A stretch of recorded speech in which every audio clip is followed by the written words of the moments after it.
Structured programming.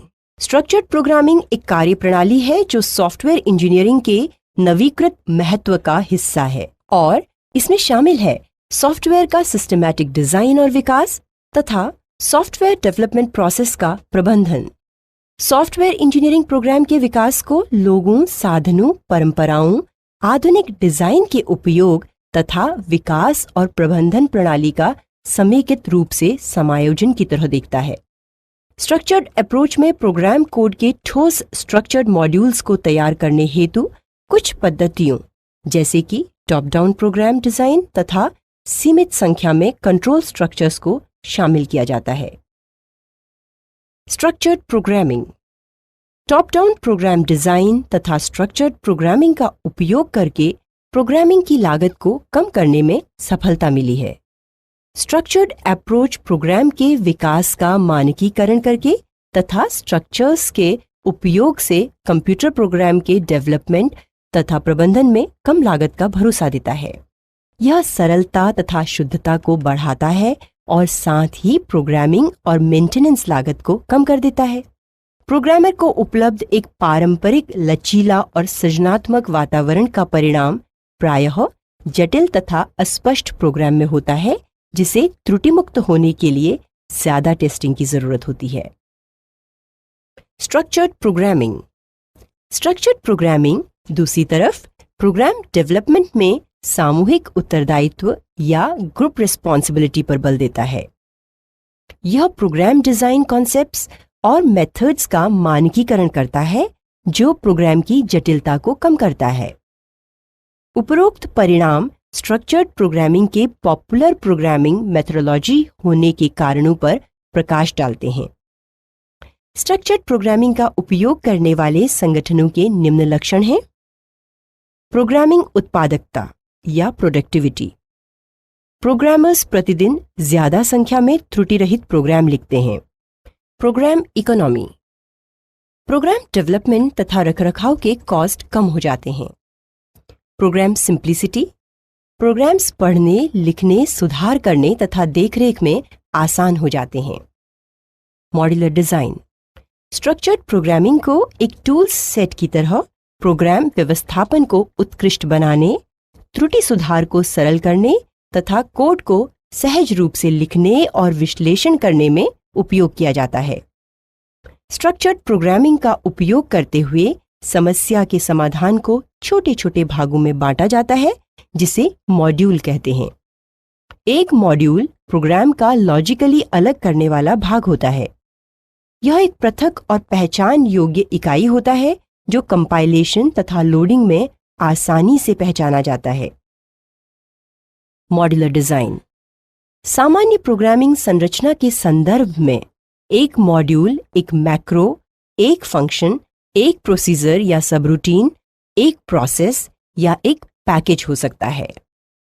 प्रत्येक module तार्किक रूप से संबंधित डाटा की प्रोसेसिंग करता है।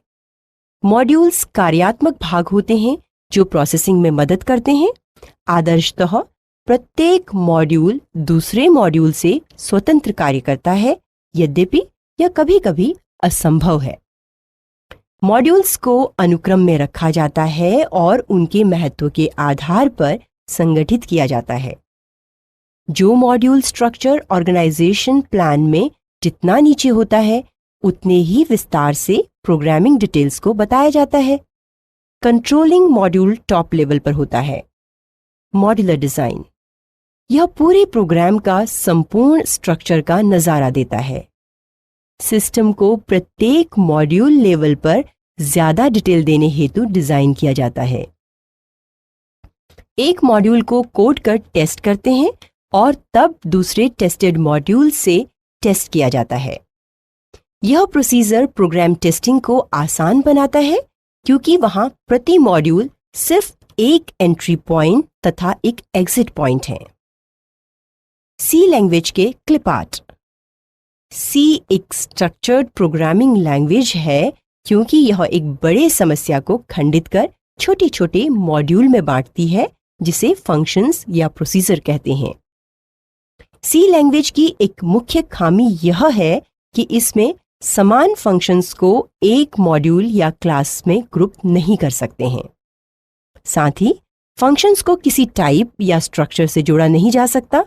इस तरह से डाटा और फंक्शंस को एक साथ बांधा नहीं जा सकता। Structured programming constructors. Structured programming में सभी प्रोग्राम्स को एग्जीक्यूट करने के लिए सबसे कॉमन टेक्निक को कंस्ट्रक्टर्स कहते हैं।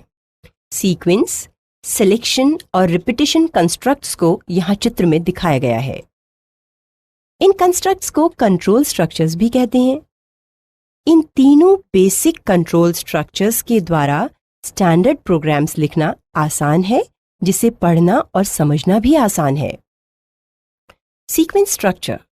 सीक्वेंस का अर्थ है एक या अनेक निर्देशों की एक श्रृंखला जो एक अपेक्षित गणना को पूरा कर सके या डाटा का इनपुट अथवा आउटपुट को अनुमति दे सके।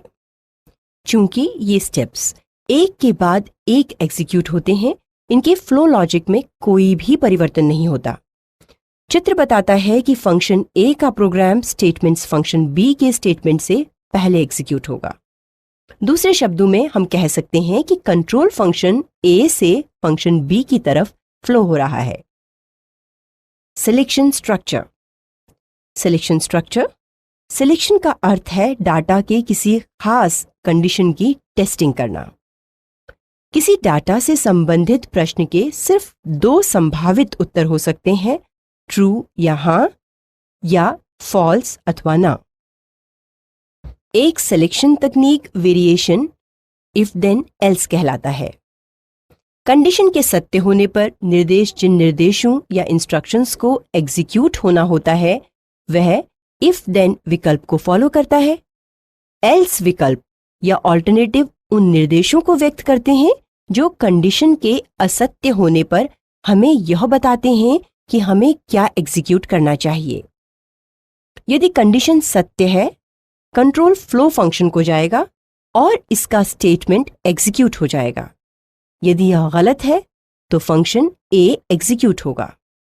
चुनाव के दूसरी वेरिएशन है इफ देन। Repetition structure. पुनरावृत्ति या रिपीटिशन में इंस्ट्रक्शंस की श्रृंखला का उपयोग होता है जो तब तक रिपीट होते हैं जब तक एक निश्चित परिणाम नहीं मिल जाता। पुनरावृत्ति के दो वेरिएशंस हैं, व्हाइल तथा डू व्हाइल। व्हाइल एक फंक्शन को तब तक परफॉर्म करता है जब तक कंडीशन सत्य होता है। दूसरी तरफ डू व्हाइल किसी फंक्शन को तब तक एग्जीक्यूट करता है जब तक कंडीशन फॉल्स ना हो जाए। दूसरा उल्लेखनीय अंतर यह है कि जहां पहला दिए गए कंडीशन की जांच करता है और फंक्शन को एग्जीक्यूट करता है, वहीं डू व्हाइल कंडीशन की जांच से पहले फंक्शन को प्रोसेस करता है। एक समस्या के समाधान का प्रोग्राम लिखने से पहले समस्या की पूरी जानकारी और उसके समाधान के लिए सावधानीपूर्ण अप्रोच प्लान होना आवश्यक है। Control structures. सामान्यतः किसी प्रोग्राम में स्टेटमेंट्स एक के बाद एक उसी क्रम में एग्जीक्यूट होते हैं जिस क्रम में उन्हें लिखा जाता है। यह सीक्वेंशियल एग्जीक्यूशन कहलाता है। विभिन्न सी स्टेटमेंट्स हम बहुत जल्द चर्चा करेंगे और यूजर को यह स्पष्ट करना बताएंगे कि अगला स्टेटमेंट जिसे एग्जीक्यूट होना है वह सीक्वेंस के अतिरिक्त कोई और पंक्ति में भी हो सकता है। यह कंट्रोल का ट्रांसफर कहलाता है।